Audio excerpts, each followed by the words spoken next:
Nos encontramos hoy, día 12 de diciembre, Día de la Guadalupana, aquí en la presentación del libro Repensar la economía desde lo popular, aprendizajes colectivos desde América Latina, con la compañera Julia, que nos acompaña el día de hoy, la compañera Julia Martí, del Estado español, militante de una organización llamada Anticapitalistas. Es académica y trabaja actualmente en el Observatorio de Multinacionales en América Latina y también hace parte de la redacción de la revista Viento Sur. La pueden encontrar en línea, esta revista, y ahí se publican cotidianamente artículos sobre la lucha popular en América Latina y en Europa, posicionamientos políticos y también entrevistas a luchadores sociales de distintas regiones en América Latina y Europa principalmente. Bueno, en la mesa tenemos a nuestra compañera conocida por todos, la compañera Jacqueline Reyes de los comités de Santa Úrsula Xitla, Tlalcoligia, por aquí están otros, ¿no? y otras colonias donde ella es dirigente. La compañera también a mi derecha, la compañera Covadonga, dirigente del Comité de los Pueblos de San Andrés. Este libro nos viene muy bien a la Coordinadora Nacional de Usuarios en Resistencia, ya que, como hemos platicado en los foros que hemos tenido en Tláhuac y en Tlalpan, estamos en una nueva etapa como Coordinadora Nacional de Usuarios en Resistencia. Estamos pensando en cómo cómo tener alternativas sustentables de energía eléctrica como usuarios y usuarias en resistencia, y este libro que habla sobre 4 países, sobre experiencias en 4 países de América Latina: Cuba, Argentina, Brasil y Venezuela. Abarca sobre una parte rural y una parte urbana, sobre cómo han pensado la economía popular desde estos países y cómo han empezado a generar condiciones de autosustentabilidad en esos pueblos para justo no depender de los gobiernos neoliberales y resistir como pueblos y comunidades. Julia nos hablará más de esto y de cómo ha sido la experiencia de trabajar en estos lugares de América Latina. Y bueno, a nosotros nos viene muy bien porque entonces estamos en un escenario en el que vamos a pensar justamente cómo empezar a generar energía eléctrica a partir de nuestros propios recursos y posibilidades en cada una de nuestras colonias y alcaldías. Bueno, buenas tardes. Haciendo un poquito de historia, tratando de recordar, la gran mayoría de nosotros hemos luchado por prácticamente 10 años. Nos hemos visto envueltos en situaciones complicadas al tener que habernos pues acercado o tratando de unirnos con otros grupos, con otra organización para luchar por nuestros derechos. Y bueno, fuimos un poquito abusados, utilizados, y ante esa perspectiva, viendo que no lográbamos resolver nuestras necesidades, estábamos siendo utilizados para otros fines, pues decidimos, como ustedes recuerdan, la gran mayoría lo sabe, tuvimos que buscar la forma de separarnos y de tratar de nadar con nuestras propias aletas, ¿no? Entonces fue como nace la CONUR en 2017, si no me equivoco, sí, ¿verdad? Nace la CONUR y bueno, a final de cuentas, por ser un organismo, una organización honesta, que realmente tiene argumentos, tiene lucha social verdadera, de fondo, de base, ha sido como hemos ido logrando pues que el gobierno se fije en nosotros, que vea que no hay ese fondo de lucro de parte de los coordinadores o de los personas que están más arriba de la coordinación general en este caso, y ha visto que, bueno, a final de cuentas estamos luchando realmente, tenemos argumentos de lucha, tenemos pues de alguna manera la verdad en la mano para poder solicitar que nos sea dada una respuesta, una solución que nos lleve a terminar con este conflicto que tenemos con el gobierno. Nos ha costado trabajo, pero sin embargo, como dice Tania, parece ser que estamos acercándonos a un final donde a final de cuentas vamos a tener que ver la manera de nosotros mismos solventar y solucionar una parte del problema. Y pues se nos han estado presentando situaciones como el último foro donde nos platicaban de soluciones alternas que nosotros mismos podemos implementar en nuestros hogares y pues dar una solución junto con apoyos pues de organismos, de organizaciones que se están acercando y nosotros nos estamos acercando a ellos para buscar ese tipo de soluciones y que ojalá pues pronto tengamos un resultado, una respuesta, y viene pues a caernos como anillo al dedo este trabajo de Julia, y pues vamos ya directo al grano para que ella nos platique de qué se trata este asunto. Muchas gracias.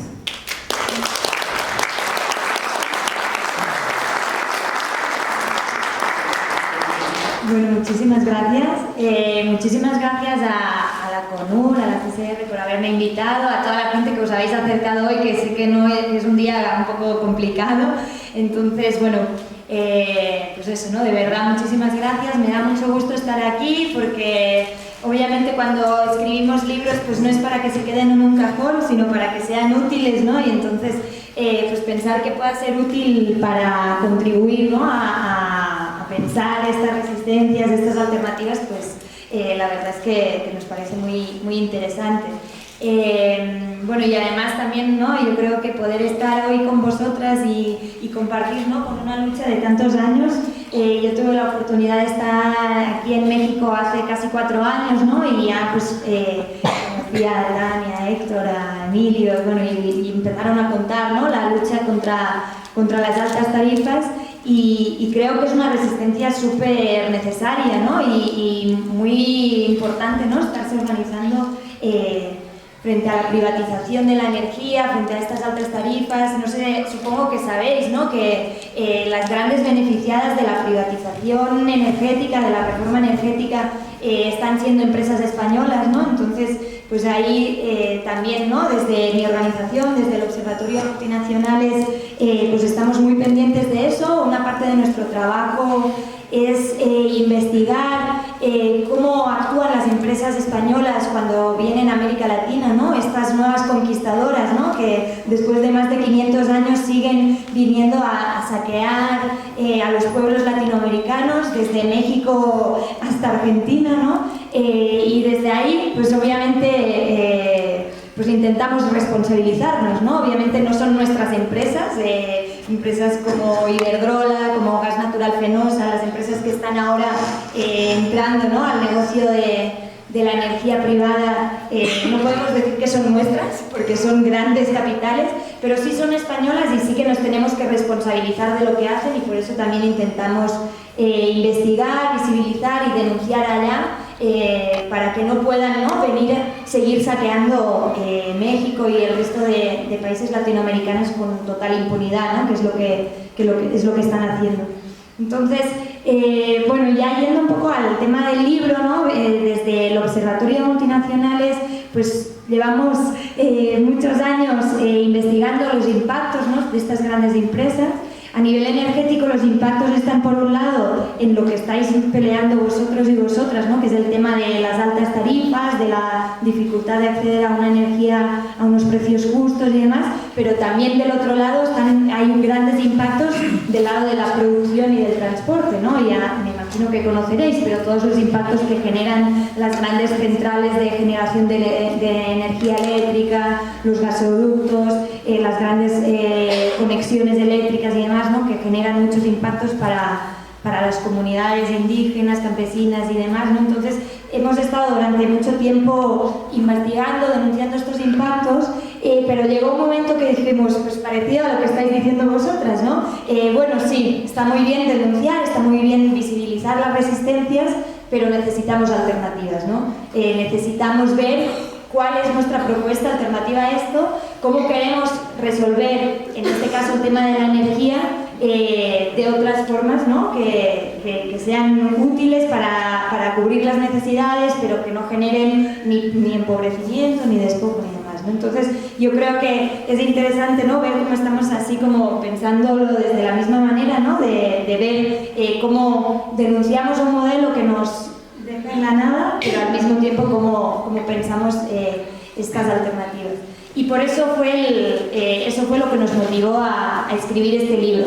Este es un libro colectivo, no es solo que desde España o desde el Estado español hayamos escrito sobre Latinoamérica, en realidad lo hemos escrito con muchas compañeras y compañeros latinoamericanos, eso, ¿no? De los mismos países que decía Tania, de Venezuela, Cuba, Brasil y Argentina. Nos hubiera gustado que también hubiera estado alguna experiencia mexicana, pero bueno, va a haber que hacer un tomo 2, a ver si dentro de unos años está más adelantada, ¿no?, vuestra propuesta y la escribimos en un libro también, eso podría estar bien.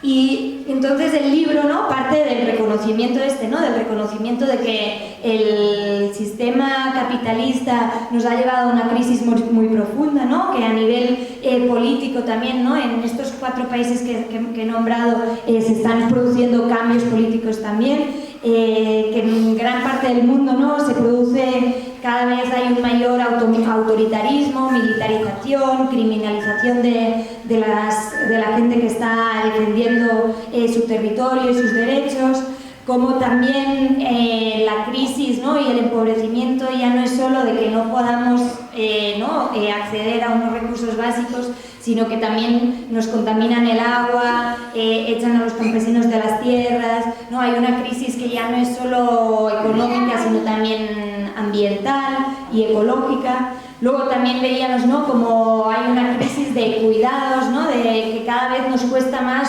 cuidar a nuestros mayores, a nuestras criaturas, porque no tenemos tiempo, porque tenemos que estar trabajando fuera de la casa, pero también dentro de la casa, y entonces no hay manera, que luego en países como en Europa este problema lo solucionamos con trabajo de mujeres migrantes que vienen de México, de Centroamérica, que están en unas condiciones de trabajo de mucha explotación, y encima para poderse venir a cuidar ahí tienen que dejar a sus familias acá, pues a manos de sus madres o sus suegras, ¿no? Y entonces eso también genera muchas problemáticas, ¿no? Entonces veíamos que la crisis se da en muchos ámbitos y que por eso cada vez son más urgentes las alternativas, ¿no? También, ¿no?, veíamos cómo se ha ido imponiendo, y seguramente en estos momentos México puede ser una excepción, ¿no?, pero en general se ha impuesto en todo el mundo la idea de que no hay alternativas, de que no hay nada que hacer, de que tenemos que conformarnos con lo que hay. En todos lados, ¿no?, nos están intentando decir, bueno, el sistema es lo que tiene, vamos a ver cómo podemos mejorar un poco las condiciones de vida, pero no se puede cambiar eso de raíz, ¿no? Y entonces ahí veíamos como que tenemos que seguir defendiendo que sí hay alternativas, y yo creo que esto también es un tema que puede ser interesante en el contexto actual que se abre en México, ¿no?, porque es verdad que se abre un contexto, lo veníamos hablando antes, ¿no?, de que se pueden cambiar cosas, pero obviamente va a haber quienes van a decir, bueno, pero hasta acá no podemos cambiar un poco más, ¿no? Y entonces por eso también es importante organizar las alternativas desde abajo, ir cambiándolo, ¿no?, desde lo más cotidiano, desde lo que tenemos más cerca, para demostrarle a las empresas, al gobierno, que sí hay alternativas, que las alternativas también las podemos construir desde las comunidades.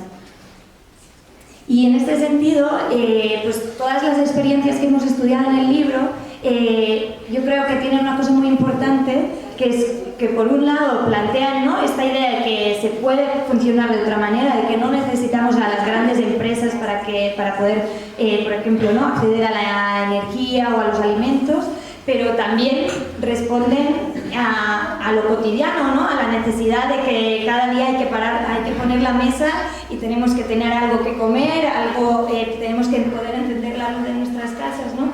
porque a veces también es verdad que la política se ha hecho mucho, ¿no? desde los despachos, ¿no? O desde los grandes proyectos políticos, sin tener en cuenta el día a día, ¿no? Y eso yo creo que vosotras lo sabéis muy bien, ¿no? No podemos organizar ninguna resistencia contra la privatización de la electricidad sin en el día a día evitar que nos corten la luz o que nos no cobren unas tarifas altísimas. Y eso en todas las experiencias que hemos estudiado lo tienen. Pero al mismo tiempo también es importante eso, ¿no? Como no se quedan en eso, no se quedan en resolver lo cotidiano, porque a veces también podría pasar que digamos, bueno, pues ahora ya tenemos la luz, o ya tenemos las tarifas justas, ya tenemos el borrón y cuenta nueva, imaginaros que lo consiguiéramos, o en otras luchas pues ya tenemos nuestras tierras, ¿no? Luchas del movimiento sin tierra de Brasil, por ejemplo, ¿no? Cuando consiguen que el Estado les reconozca las tierras, podrían decir, bueno, pues ya hemos conseguido y ya nos quedamos así y ya no nos vamos a movilizar más. Y ahí no, ahí siempre siguen movilizando porque siguen construyendo un proyecto político que va más allá de resolver las necesidades propias, ¿no? Entonces yo creo que esto de ir combinando, ¿no? Lo cotidiano y el resolver pues, las necesidades, y que todo el mundo necesitamos dormir, comer, tener energía y demás, pero con un proyecto de más largo plazo, pues creo que es muy interesante. Bueno, os cuento así 4 pinceladas, no me quiero alargar mucho en contando todas las experiencias, pero sí, pues yo creo que puede ser interesante contar un poco, algunas quizá ya las conocéis. Empezando por Cuba. En Cuba, pues sabéis que están en un momento así como un poco de cambio, ¿no? En el que se está viendo cómo se recomponen, cómo recomponen a nivel económico y político sin que se pierda todo el proyecto revolucionario. Y entonces ha habido todo un proceso de creación de cooperativas urbanas y campesinas, ¿no? Y ahí en el libro los compañeros, 2 compañeras cubanas y un compañero vasco y otra compañera cubana analizan 2 experiencias del sector textil de cooperativas urbanas, ¿no? Y ahí es muy interesante también porque hablan de cómo el hecho de recuperar la capacidad de decisión desde las propias trabajadoras a través de la cooperativa, o sea, dejan de ser empresas estatales y pasan a ser cooperativas gestionadas por las propias trabajadoras, pues también les permite tener un proceso de empoderamiento, les permite decidir mucho más sobre su sitio de trabajo, y eso hace pues, que mejoren las condiciones de trabajo, que puedan trabajar mucho mejor, que se generen también otras dinámicas de trabajo en el barrio y demás, ¿no? Entonces, bueno, yo creo que son 2 ejemplos interesantes para pensar proyectos productivos dentro de barrios, dentro de colonias, ¿no? De cómo, bueno, pues se pueden crear sitios de trabajo, pues no sé si no son muy grandes, tienen como 30 o 40 trabajadoras, pero que luego sirven para también apoyar a todo el barrio, pues en lo que se necesite para el barrio, utilizar las instalaciones de la cooperativa y demás.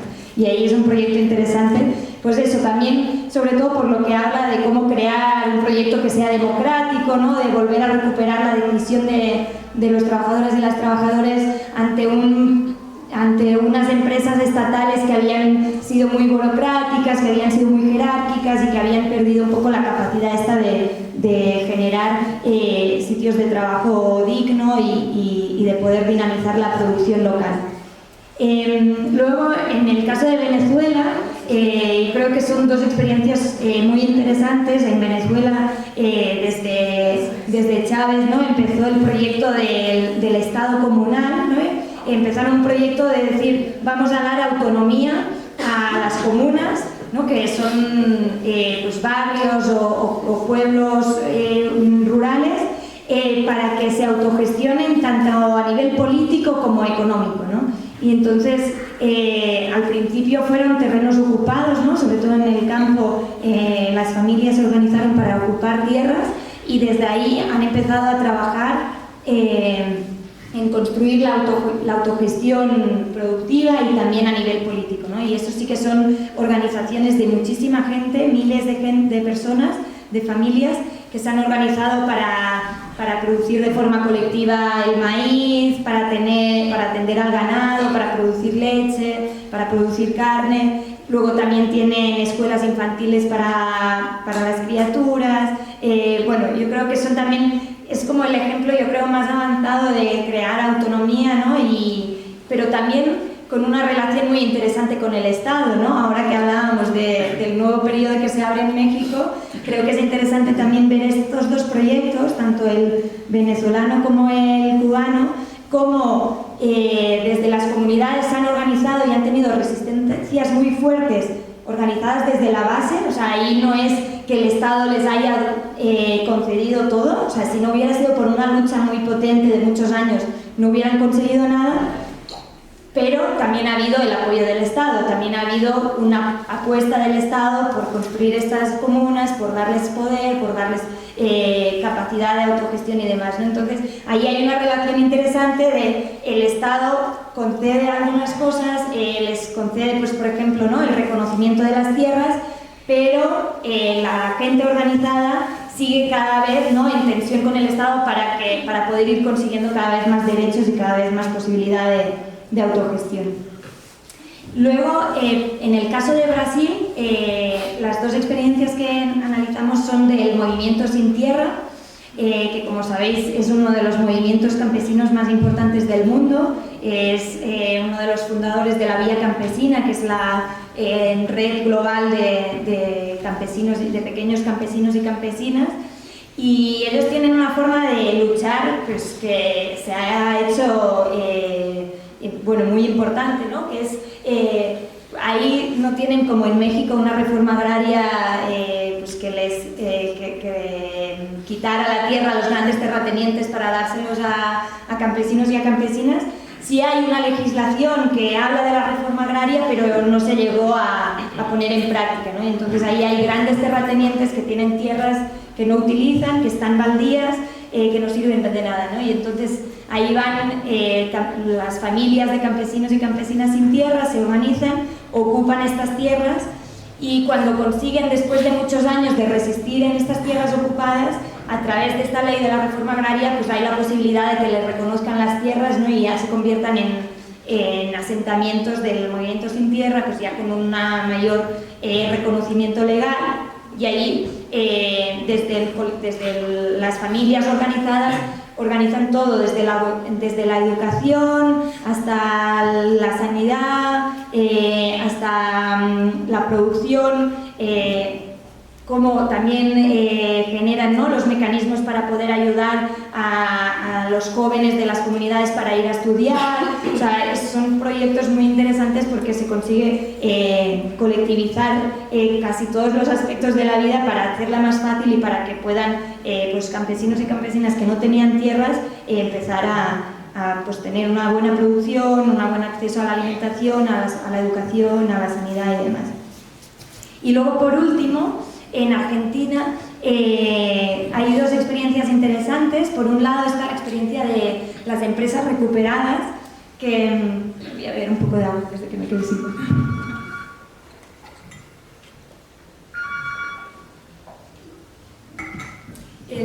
El movimiento de las empresas recuperadas es un movimiento que viene del 2001, ¿no?, que no sé si os acordaréis, pero hubo una crisis muy fuerte en Argentina, ¿no?, lo que le llamaron el corralito. Y ahí, a raíz de esta crisis tan fuerte, pues muchísimas empresas cerraron, la gente se tuvo que autoorganizar, en las comunidades la gente se organizó para hacer ollas en la calle, en la que cada familia aportaba un poco de lo que tenía, y de esta forma conseguían que todo el mundo comiera, porque no había comida para todo el mundo. Pues eso, ¿no?, las empresas cerraron, fue una crisis muy fuerte. Y entonces, a raíz de esta crisis, trabajadores y trabajadoras de las empresas que iban cerrando se organizaron para recuperar la empresa y para seguir manteniéndola en funcionamiento, ¿no? Y entonces es un proceso interesante porque son empresas que estaban a manos de un capitalista, pero este capitalista desaparece, y entonces los trabajadores y las trabajadoras se organizan para mantener su trabajo, porque al final necesitan, ¿no?, estas fuentes de ingreso y no pueden quedarse en la calle. Y entonces tienen que aprender de un día para otro a organizarse de otra forma, porque obviamente no es lo mismo trabajar en una empresa donde tienes un patrón que te manda y te dice lo que tienes que hacer, de golpe al día siguiente no hay patrón, todos somos iguales y a ver cómo te organizas, ¿no? Entonces también es complicado. Ahí nos contaban unas compañeras de una empresa que se ha recuperado hace poco, que hacen ropa para niños, cómo pues ha sido un proceso de aprendizaje, a decir, bueno, pues vamos a tener que ponernos de acuerdo, vamos a tener que decidir entre todas, ya no puede ser que yo, porque no quiera trabajar, me vaya para casa, porque aquí todo el mundo tiene que responsabilizarse, ¿no? Ya no es a ver qué le robo al jefe, sino más bien cómo nos comprometemos entre todas, ¿no? Y ahí también es un proceso interesante de tomar conciencia, de aprender a organizarse, de aprender a hacer asambleas y demás. Y bueno, ahí tienen esta lucha de muchos años y es interesante. Luego, pues lo mismo, ¿no? Como decía en el caso de Brasil, si hay una legislación que les permite, después de muchos años de lucha, en algunos casos han conseguido que les reconocieran, ¿no?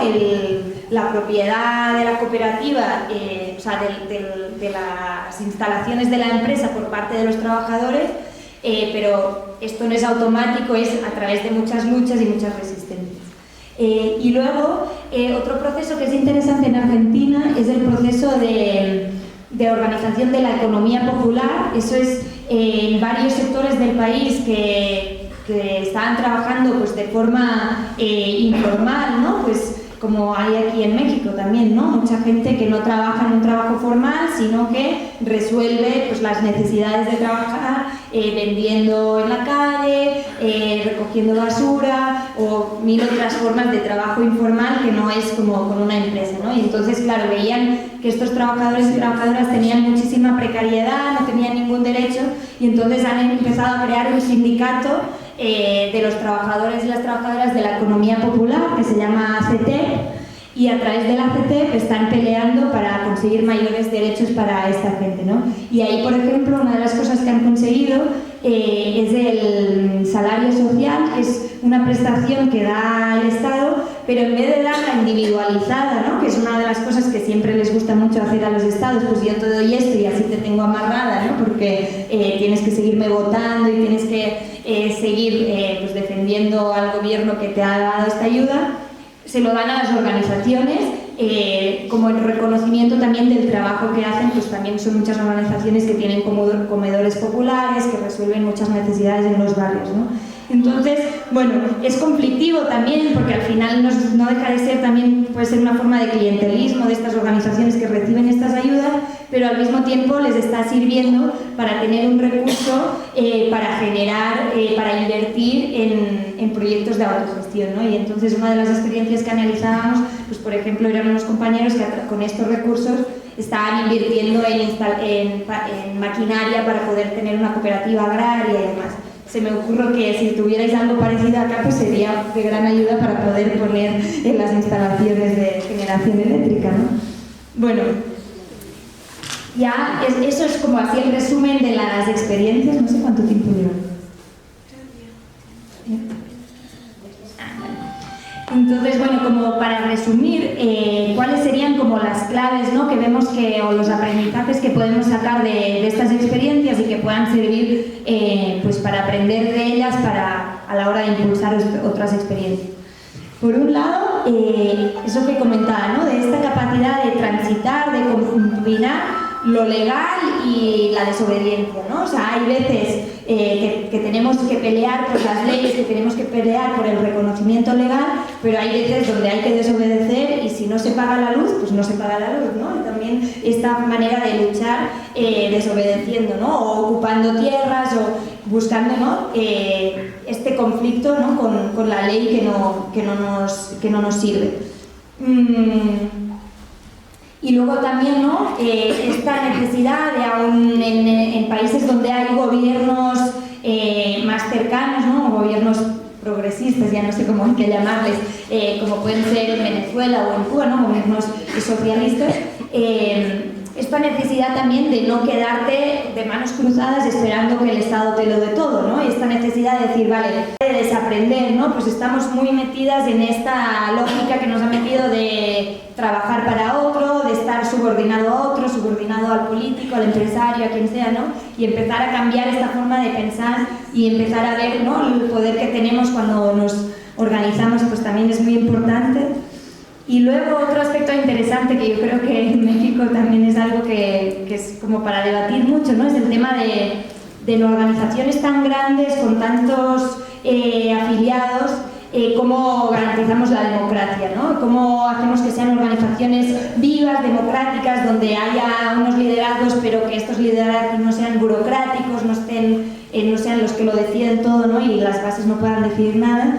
Y ahí, por ejemplo, en Venezuela, en el caso de las comunas, pues plantean cosas interesantes de cómo combinar la democracia directa, espacios de decisión directa, pues como pueden ser los comités, ¿no? Que tenéis vosotras, ¿no? Como espacios donde tomar decisiones, pero al mismo tiempo pues una cierta, pues eso, ¿no? Ahí tiene que haber también representantes o liderazgos que tomen también algunas responsabilidades específicas. Luego, claro, todo el rato estamos hablando de proyectos que son productivos, pero también comunitarios, ¿no? Que producen alimentos, ropa, lo que sea, pero que también son proyectos muy pegados al territorio y a la comunidad. Y ahí veíamos, ¿no? Como uno de los temas que es interesante pensar es cómo conseguir que sean procesos sostenibles en lo económico, ¿no? O sea, que si es una empresa pues tiene que tener unos ingresos, no puedes estar perdiendo dinero, pero que no solo se base en eso, o sea, que el éxito de un proyecto no puede ser solo que hemos hecho mucho dinero y que hemos conseguido tener unos ingresos muy altos, ¿no? Para que sean sostenibles, pues también hay que tener en cuenta la parte más humana, ¿no? De que la gente que está trabajando ahí pues esté a gusto, que tenga una vida digna, que no esté explotada. Luego también una sostenibilidad en términos ecológicos, ¿no? Y ambientales, pues que no estén, por ejemplo, en Argentina la experiencia esta de economía popular, que están entrándole a trabajar el tema agrario, pues tenían el debate de cómo hacer con el tema de la soja, ¿no? De la soja transgénica, soya. Porque claro, en Argentina casi todo lo que cultivan es transgénico, ¿no? Entonces ellos querían trabajar desde una perspectiva ecológica y sostenible, pero al mismo tiempo entrarle a producir una soya que fuera agroecológica y demás también encarecía mucho los precios, ¿no? Entonces también entrarle a estos debates de cómo hacemos para que sea sostenible, pero al mismo tiempo pues, que todo el mundo pueda acceder, que no sea de golpe unos precios imposibles, e ir poco a poco pues, transitando hacia una producción más sostenible, pues también es interesante.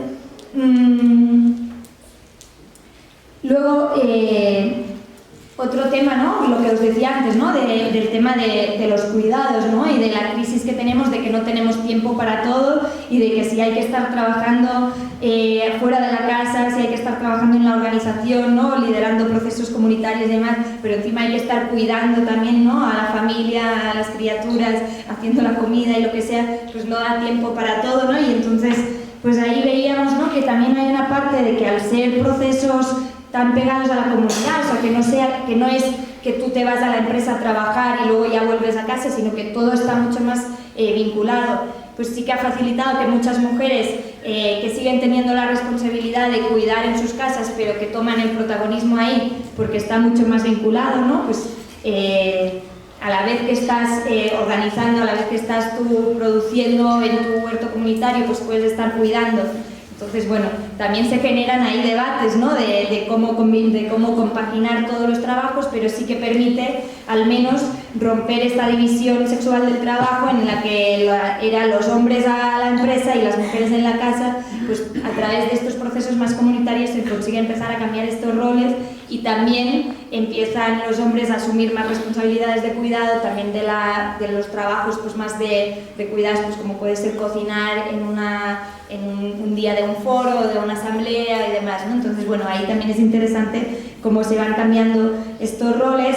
En todas las experiencias, una de las cosas que decían es que tenían el reto de seguir politizando lo cotidiano, ¿no? Y eso que decimos siempre de que, bueno, si tú puedes ser muy buen militante, puedes ser muy buen activista, estás en la organización y lo das todo y trabajas muchísimo, pero si en la casa no estás cumpliendo y estás siendo violento o si no estás trabajando en la casa, pues eso no tiene sentido y es completamente incoherente, ¿no? Y cómo desde las organizaciones se puede trabajar eso me imagino que también lo estaréis hablando, ¿no? Pero es complicado cómo desde una organización también te metes en lo que pasa dentro de las casas, porque hasta qué punto pues eso puede generar también tensiones y demás, pero pues que sepáis que esto lo están hablando en todas las experiencias donde hemos ido, era uno de los temas que les preocupaba, ¿no? Pues en Argentina, por ejemplo, también hay un contexto de mucha violencia contra las mujeres, ¿no? De muchos feminicidios, ¿no? Y ahí donde estuvimos con la gente en Córdoba, en Argentina, decían que era una de las cosas que querían trabajar, ¿no? También de cómo pues cambiar esta situación de tanta violencia. Bueno, y otra de las cosas que también es interesante es cómo en todos los procesos son ejemplos de producción, pero el sujeto, o sea, no se ven a ellos mismos o a ellas mismas solo como trabajadores, como clase obrera, ¿no? En un sentido clásico, ¿no? Y eso también yo creo que era interesante porque, o sea, sí que son unas versiones como muy, pues sí, de clase, ¿no? De que somos las clases populares, que estamos autoorganizándonos y demás, pero iba más allá de la clase obrera así clásica, ¿no? Y entonces pues ahí, por ejemplo, en Venezuela hablan de los comuneros, ¿no? No hablan de obreros, que sí se asumen como clase trabajadora, pero ampliando un poco más el sujeto. En Argentina hablan de trabajadores de la economía popular, pero desde esta perspectiva como más amplia. En Brasil son campesinos sin tierra, ¿no? Es como su sujeto. Bueno, por ahí también puede ser como interesante ver qué cosas se pueden abrir ahí. Y bueno, yo creo que ya para ir terminando, como algunas de las cosas que rescatábamos ahí, para poder entender cómo en contextos tan difíciles, ¿no? Porque os podéis imaginar, en Brasil, yo no estuve en Brasil, estuvo un compañero mío haciendo la investigación, pero cuando fue ya había ganado Bolsonaro, ¿no? Ya había ganado la extrema derecha, una extrema derecha que les están quitando todos los derechos, que están generando muchísima criminalización, muchísima militarización y demás, ¿no? Y aún así esta gente está resistiendo, ¿no? El MST está resistiendo, los campamentos siguen funcionando. En Argentina estuvimos en la época de Macri más dura, del neoliberalismo más duro, en un momento de una crisis económica muy fuerte en la que los tipos de cambio saltaron por las nubes y entonces era muy difícil comprar insumos porque de golpe se encareció, se multiplicaron por 20 los precios y aún así seguían sobreviviendo, ¿no? Bueno, y por no decir de Venezuela también la crisis social tan fuerte que hay y en Cuba también pues con el bloqueo y demás, ¿no? Entonces, bueno, veíamos que las claves de la supervivencia eran, por un lado, pues no, volviendo a lo que decía al principio, estar muy pegados a la realidad cotidiana, ¿no? Al día a día, al ir viendo cada día cómo lo hacemos para seguir sobreviviendo, para que no nos, bueno, para sobrevivir tanto a nivel humano como a nivel de organización. Luego la importancia de la cooperación entre luchas, ¿no? Por ejemplo, en el caso de la empresa recuperada en Argentina, era una empresa pequeña, no sé si llegaban a ser 30 trabajadoras, y claro, ellas solas no podían sostener, pues, entre que el patrón, el capitalista se fue y ellas pudieron comenzar otra vez a producir, pasó más de un año, ¿no? Y entonces, ¿cómo estás un año sin trabajo? Y encima resistiendo, ocupando la fábrica, peleando con el Estado, necesitas una abogada que te ayude, se necesita muchísima lucha, ¿no? Y entonces ahí, por ejemplo, todo el vecindario de donde estaba la fábrica les apoyó, les llevaron comida para que pudieran resistir durante todo el tiempo que estuvieron en el plantón. Bueno, cosas que vosotros también ya sabéis porque las hacéis, ¿no? A menudo. Y luego, por último, ¿no? Esta idea también que decía al principio de saber adaptarse, ¿no? Saber ver en cada momento pues, qué puede ser la mejor manera de conseguir los objetivos, pero sin perder el horizonte, ¿no? Sin perder de vista qué era lo que queríamos transformar, ¿no? Pues en vuestro caso yo creo que el horizonte está claro, que es la defensa, ¿no? De la energía pública contra la privatización, pero obviamente para llegar ahí pues hay muchas cosas que tenéis que ir consiguiendo y por las que estáis peleando, pero que una vez consigáis una no os vais a quedar de manos cruzadas, sino que vais a seguir peleando por todas las demás, ¿no? Y eso yo creo que tenerlo claro es muy importante y es también una de las claves de la supervivencia y del éxito de cualquier lucha. Y con esto lo dejo. Muchísimas gracias.